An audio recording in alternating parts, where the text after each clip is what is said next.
Bonjour à tous. Aujourd'hui, nous allons parler de la législation européenne inhérente à l'hygiène alimentaire et plus particulièrement du paquet hygiène. Car le manquement à la réglementation peut entraîner de lourdes conséquences, notamment des amendes, des saisies, des fermetures administratives, voire un emprisonnement. Les faits parlent d'eux-mêmes. Le non-respect de la réglementation en matière d'hygiène peut engendrer des conséquences graves. Ainsi, en Avignon, la mort par intoxication d'un adolescent a valu une peine d'emprisonnement avec sursis au gérant du fast-food, et à Saint-Brieuc, des défauts de stockage de denrées alimentaires, entre autres, ont généré la fermeture administrative du restaurant. Plus récemment, nous avons tous entendu parler de la présence d'une toxi-infection alimentaire au sein d'un restaurant à Bordeaux.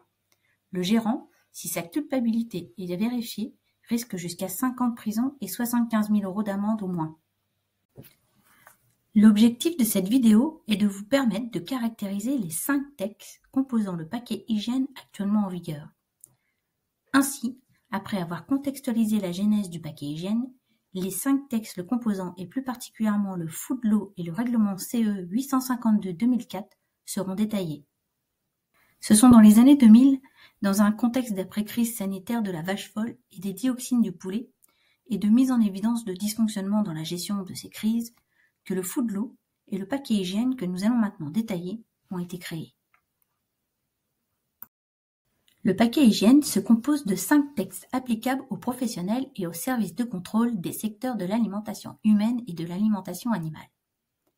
Ces textes, impliquant l'obligation de résultat de la fourche à la fourchette, s'appliquent donc des producteurs aux distributeurs.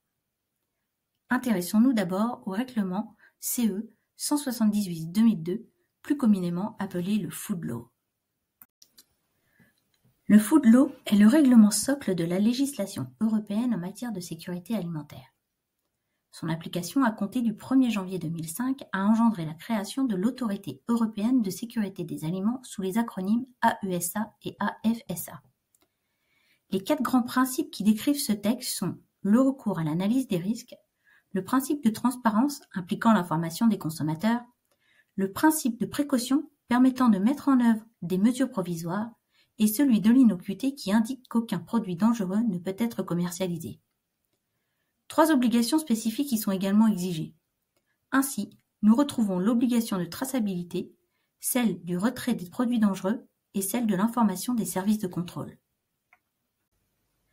Passons maintenant au règlement CE 852 de 2004 qui définit spécifiquement les exigences d'hygiène alimentaire de la fourche à la fourchette. Celui-ci impose des obligations de mise en place de procédures HACCP, le recours au GBPH et la formation d'une personne par entreprise. Le Food Law et le règlement 852 sont complétés par le règlement 183/2005 relatif aux exigences en matière d'hygiène pour l'alimentation animale, le règlement 853/2004 relatif aux règles d'hygiène applicables aux denrées d'origine animale et le règlement 625 de 2007 regroupant les exigences applicables aux services de contrôle officiels. Nous avons terminé la description des textes composant le paquet hygiène.